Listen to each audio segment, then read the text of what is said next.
और अब खबर विस्तार से। खबर बांसवाड़ा से आ रही है। माही बांध के 10 गेट खोल दिए गए। 10 गेट से 2.5 मीटर तक ये गेट खोले गए। लगातार बरसात से पानी की आवक बढ़ गई थी। निचले इलाकों में लोगों से अब सतर्क रहने की अपील कर दी गई है। 2.5 मीटर तक माही बांध के 10 गेटों को खोल दिया गया है, जिससे भारी मात्रा में कई हजार क्यूसेक पानी अब यहाँ से आगे की तरफ बढ़ पाएगा। इसके बाद अब साथ ही साथ निचले इलाकों में रह रहे लोगों से भी सतर्क रहने की अपील प्रशासन द्वारा कर दी गई है। ये तस्वीरें सामने आई हैं जहां पर 2.5 मीटर तक माही बांध के गेट खोले जाने के बाद से पानी का फ्लो लगातार अब दिखाई दे रहा है आगे बढ़ता हुआ। पानी की आवक काफ़ी ज़्यादा हो गई थी बांध में। इसके बाद ये गेट खोलकर पानी आगे की तरफ बहाया गया है।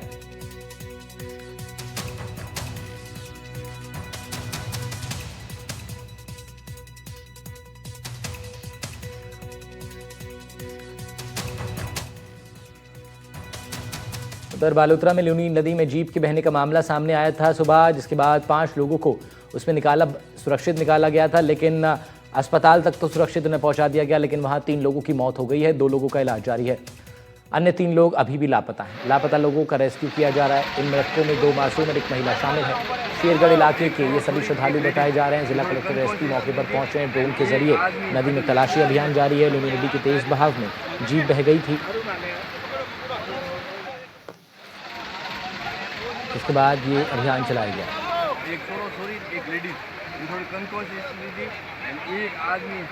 अनिल वैष्णव हमारे संवाददाता फोन लाइन पर हमारे साथ जुड़ रहे हैं, उनका रुख कर लेते हैं।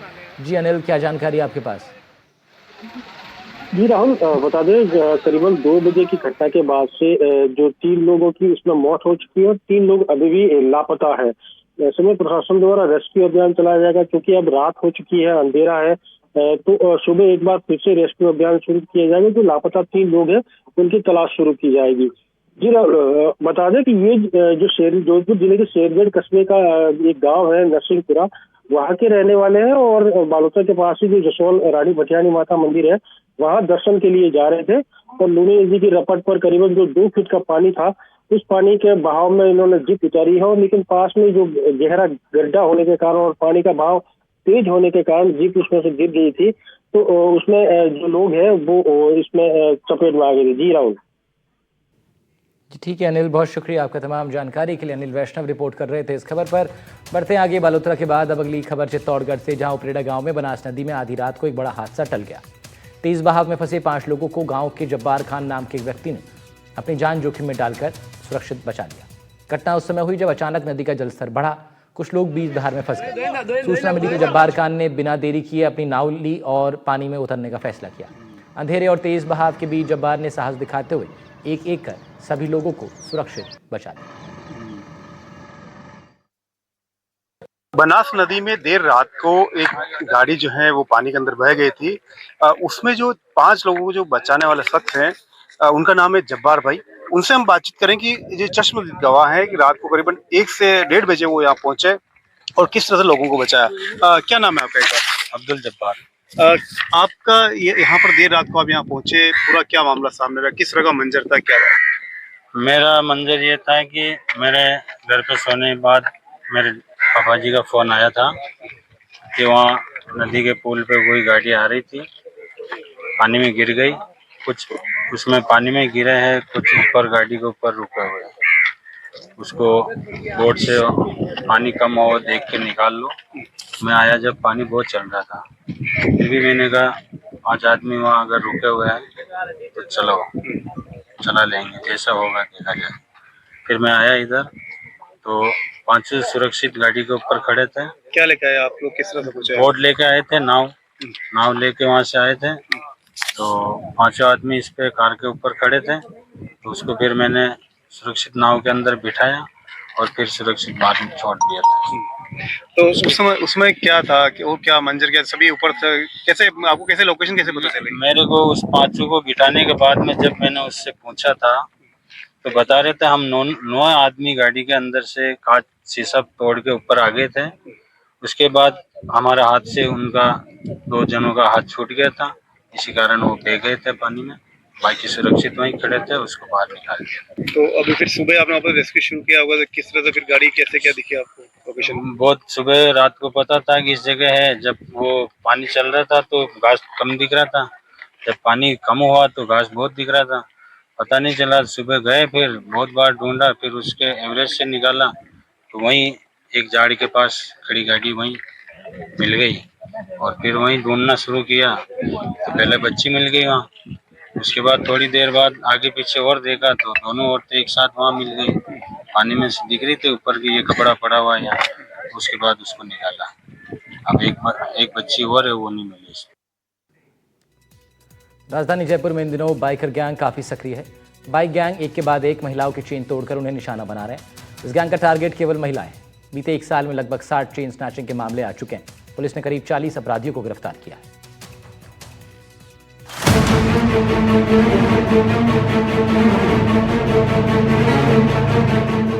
राजधानी में बाइकर्स गैंग का आतंक। महिलाओं पर निशाना बना रही बाइकर्स गैंग, कहीं चेन स्नैचिंग तो कहीं पर्स की चोरी।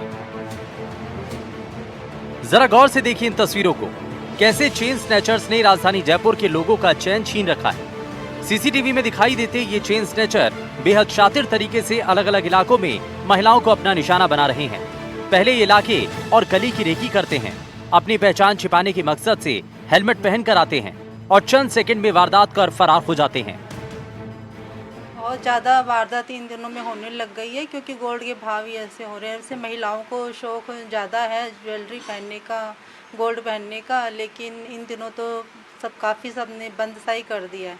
और हम लोग तो अभी मतलब गोल्ड के भाव ऐसे हो रहे हैं, तो उस चक्कर में हम लोग तो चैन वैन सब पहनते ही नहीं है, छोड़ दिया हम लोगों ने। आरोपी पावर बाइक से वारदात को अंजाम देते हैं। खास बात यह है कि पकड़ में ना आए इसलिए पहले मोटरसाइकिल चोरी करते हैं, उस पर फर्जी नंबर प्लेट लगाते हैं और जहां पर सुनसान गली होती है और महिलाएं गुजर रही होती हैं, उसी महिला को टारगेट करते हैं और पुलिस हाथ पर हाथ धरे नजर आती है। ऐसे ही अगर कोई इस तरह की घटनाओं पर एकदम से तो रोक नहीं लगाई जा सकती, लेकिन ये है कि उसको कम किया जा सकता है। उसके लिए उनको जैसे ही इस तरह की कोई घटना हो तुरंत 100 नंबर पर या जो उनको हेल्पलाइन नंबर दिए हुए हैं उन पर तुरंत कॉल करें और अपने से जो भी सबसे नज़दीक थाना हो या चौकी हो वहाँ पर इन्फॉर्म करें, जिससे कि तुरंत कार्रवाई की जा सके और उनको पकड़ा जा सके। जन्माष्टमी के त्यौहार में जिस तरह का लोग आए, उसके बावजूद कोई भी एक भी घटना रिपोर्टेड नहीं थी, तो उन पर रोक लगाने के लिए हम अपनी डीएसटी और जो स्पेशल थाने के स्पेशल के जो कांस्टेबल्स हैं उनको लगातार बता रहे हैं कि वो कार्रवाई करें। ज्वेलर्स की माने तो लगातार सोने का बढ़ता दाम इन चोरियों की वजह है। सोने के लालच में ही चेन स्नैचर महिलाओं की चेन तोड़ रहे हैं और उसे उन्होंने सस्ते दामों में ज्वेलर को बेच देते हैं। सोना एक वारदात का कारण हो गया। पर्स छीनने से ज़्यादा, मोबाइल से ज़्यादा चैन वाला ऐसा है कि एक अगर किसी के गले में 15 ग्राम की चैन है तो वो 1.5 लाख रुपए की होती। तो ये आपराधिक गतिविधियों को भाव बढ़ना भी आमंत्रित कर रहा है एक तरह से, कि इसका भी कारण है। और आने वाले टाइम में भाव कम होने के अभी कोई चांस नहीं हो रहे, लेकिन आने वाले टाइम में एक चांस हो रहा है कि महिलाएं चैन पहनना बंद कर रही है धीरे धीरे। अब तक गिरफ्तार किए गए चेन स्नैचर से पूछताछ में सामने आया है कि अधिकांश नशा करने, मौज मस्ती के लिए या आर्थिक तंगी दूर करने के लिए इस तरह की वारदात को अंजाम देते हैं। राजधानी जयपुर में इन दिनों चेन स्नैचर बाइकर्स गैंग का आतंक लगातार बढ़ता ही जा रहा है। लगातार जयपुर के अलग अलग इलाकों में चेन स्नैचर महिलाओं को निशाना बना रहे हैं और अब इसके बाद महिलाएं काफ़ी ज़्यादा डर गई है। महिलाओं ने चेन तक पहनना जो है वो कम कर दिया है। बीते एक साल की अगर बात करूँ तो जयपुर के अंदर लगभग 60 ऐसे मामले दर्ज किए गए हैं जहां पर महिलाओं की चेन तोड़ी गई है। वहीं पुलिस ने भी ताबड़तोड़ कार्रवाई की है। पुलिस ने 40 से अधिक मुकदमों में गिरफ्तारी की है। आरोपियों को गिरफ्तार करके सलाखों के पीछे पहुंचाया है। वहीं ऐसे बदमाशों की परेड भी जयपुर पुलिस निकालने का काम कर रही है। कुल मिलाकर देखा जाए तो जयपुर में बढ़ती चेन स्नैचिंग न सिर्फ जयपुर के लोगों के लिए बल्कि पुलिस के लिए चिंता का विषय बनी है। अगर यही जारी रहा तो राजधानी में महिलाएं घरों से सोने की चीज पहनकर या पर्स लेकर निकलना बंद कर देंगी। बड़ा सवाल है कि आखिर ये चेन स्नैचिंग की घटनाएं कब जयपुर शहर में रुकेगी, क्योंकि इससे महिलाओं में खौफ है, महिलाओं में एक डर का माहौल है, क्योंकि महिला अब घर से निकलने में भी कतरा रही है। इस पूरे मामले में कई तरह के सीसीटीवी फुटेज भी सामने आए हैं जिसमें चेन स्नैचर लगातार स्नैचिंग कर रहे हैं, महिलाएं गिर रही है और उनकी जान माल को खतरा भी हो रहा है। बहरहाल जयपुर पुलिस ने अलग अलग टीमें गठित की है और चेन स्नैचर को तलाश शुरू कर दी है। सहयोगी निर्मल के साथ दीपक चावला, एनडीटीवी जयपुर। खबर जयपुर से है, जहां सीएम से मुख्यमंत्री कार्यालय में विधायक फूल सिंह मीणा के साथ उदयपुर की प्रतिभाशाली छात्राओं ने मुलाकात की। सीएम ने इस दौरान सभी मेधावी बेटियों को उज्जवल भविष्य की शुभकामनाएं दी हैं। उल्लेखनीय ये भी है कि विधायक फूल सिंह मीणा की अनूठी पहल पर उदयपुर ग्रामीण विधानसभा क्षेत्र की प्रत्येक पंचायत और वार्ड से कक्षा 10वीं और 12वीं में टॉपर रही छात्राएं हवाई यात्रा से जयपुर पहुंची थीं।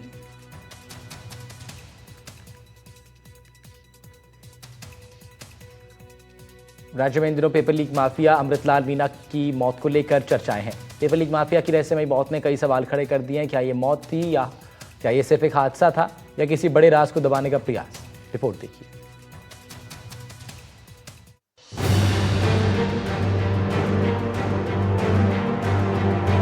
अमृतलाल मीणा, जी हाँ, ये वो नाम है जिसे साल 2013 में आरएएस की तैयारी कर रहे युवा भूल सके। आरएएस परीक्षा 2013 के पेपर लीक ने लाखों युवाओं का भविष्य छीना और अब इस गोरख धंधे के किडनैपिंग कहे जाने वाले माफिया अमृतलाल मीणा की रहस्यमयी मौत ने नया तूल खड़ा कर दिया है। मौत जिस तरह से हुई उसने कई सवाल खड़े कर दिए हैं। अमृतलाल की मौत या हत्या? कौन छुपा रहा है सच? बड़ा नेटवर्क, बड़े लोग। अमृतलाल मीणा 21 से 23 अगस्त तक उत्तर प्रदेश के वाराणसी के प्राइवेट हॉस्पिटल में भर्ती था। परिजन उसे 24 अगस्त को वाराणसी के अस्पताल से रेफर करवाकर वेंटिलेटर पर जयपुर ला रहे थे। इस दौरान आगरा के पास उसका निधन हो गया। अब परिजन ने इस मौत को हत्या की आशंका जताई है। मृतक अमृतलाल सनोफ राम साय उम्र 53 साल, जाति मीणा, निवासी केमला की लाश को रात को 23 की रात को हॉस्पिटल लाया गया था, जो रात को मोर्चरी में शिफ्ट करवा दी गई थी। सुबह 11 बजे 24 तारीख को मेडिकल बोर्ड द्वारा अमृतलाल का पोस्टमार्टम किया गया, जिसमें प्रथम दृष्टया कोई भी शरीर पर चोट या कोई ऐसे अलामत नहीं पाए गए और एफएसएल जांच के लिए दूसरा और हिस्टोपैथोलॉजी जांच के लिए भिजवा दिया गया। उसकी रिपोर्ट आने के पश्चात ही फाइनल मृत्यु का कारण बताया गया। गवर्नमेंट कॉलेज में लेक्चरर से लेकर पेपर लीक माफिया बनने तक अमृतलाल मीणा ने 5 साल में करीब 100 लोगों को गैजेटेड अफसर बनाया।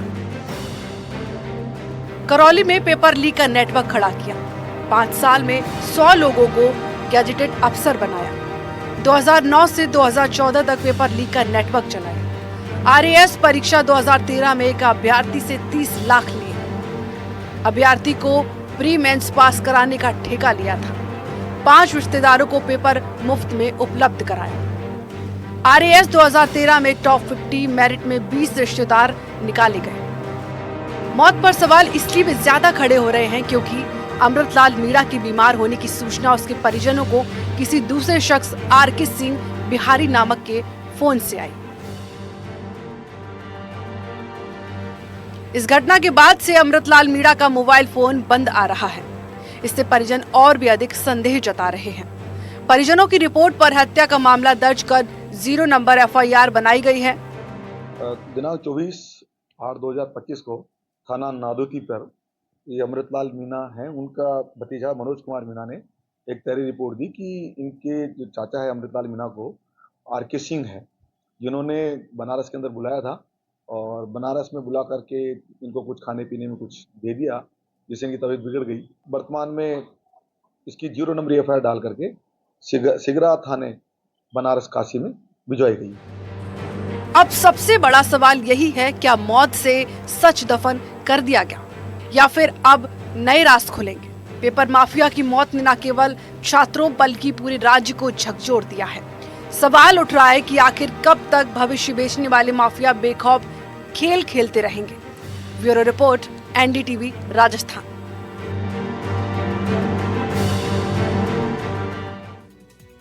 और जोधपुर से इस वक्त एक बड़ी खबर आ रही है। यहाँ पर लगातार बरसात का दौर जारी है। त्रिपोलिया बाजार में दुकानों के अंदर तक पानी घुस गया है।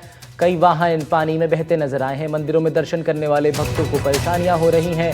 जोधपुर से बड़ी खबर आपको बता रहे हैं, जहां लगातार बरसात का दौर जारी है। त्रिपोलिया बाजार में दुकानों के अंदर पानी घुसाया, पानी में कई वाहन बहते नजर आए।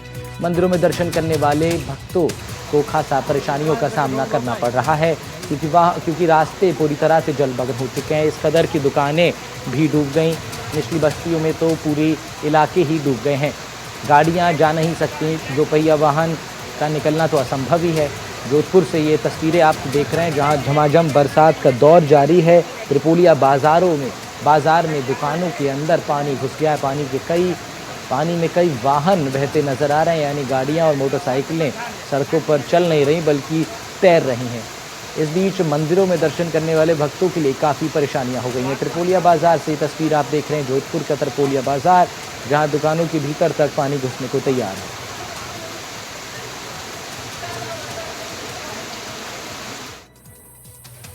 ये तस्वीरें आप जोधपुर से देख रहे हैं, जहां पर पानी की आवक अब गली मोहल्लों में पहुंच गई है, इलाकों में पहुंच रही है, बस्तियों में पहुंच रही है। शहर के बीचों बीच स्थित त्रिपोलिया बाजार से होती हुई पानी की ये भारी आवक इस वक्त आप देख पा रहे हैं।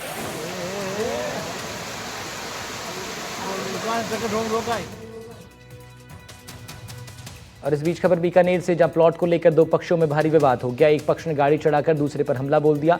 3 लोग इसमें घायल हो गए। 2 लोगों के पैर टूट गए। ट्रॉमा सेंटर में उनको भर्ती करवाना पड़ा है।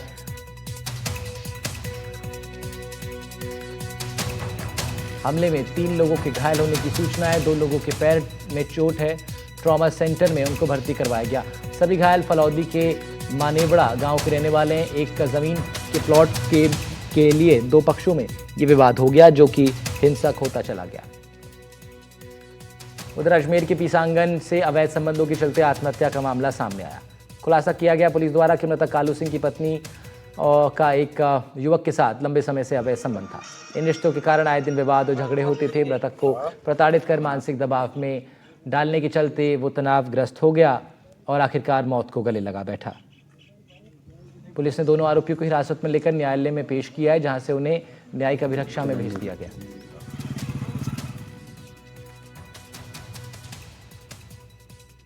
सीकर के फतेहपुर रोड स्थित निर्माणाधीन बिल्डिंग में काम कर रहे एक मजदूर की संदिग्ध परिस्थितियों में मौत हो गई। इसके बाद मृतक के परिजन मामले की निष्पक्ष जांच की मांग को लेकर सीकर के एसके हॉस्पिटल स्थित मोर्चरी के बाहर धरने पर बैठ गए। हादसे की सूचना के बाद एफएसआई कार्यकर्ताओं के साथ उप जिला प्रमुख उनके अस्पताल पहुंचे और वो भी धरने पर बैठे हैं न्याय की मांग को लेकर। कल का 9 बजे लक्ष्मणगढ़ और आसपास के और हमारे सीकर के तमाम लोग जो बिना किसी दलों का ये काम है, मृतक परिवार के साथ हम कभी राजनीति नहीं किया करते, सब दलों के लोग मिलजुल के, और कल 9 बजे बड़ा एक प्रदर्शन हम करेंगे और हजारों की संख्या में इस जिला प्रशासन का भी घेराव करेंगे। हम पुलिस प्रशासन का हम घेराव करेंगे। निश्चित ही साथ इरफान के साथ जो घटना घटी है, उस परिवार पे बड़ा जो एक दर्द का पहाड़ टूटा है, उनको न्याय दिलाने के लिए उसको मुआवजा भी दिलाएंगे और जो कुछ भी कोई जो प्रक्रियाएं बनती हैं उन प्रक्रियाओं के अनुसार मुकदमा भी दर्ज कराएंगे और उनको दंडित भी कराएंगे। ये सब बातों करने के लिए हम सब लोग बैठे हैं। प्राइम में इतना ही। अगले बुलेटिन की शुरुआत एक छोटे से ब्रेक के बाद।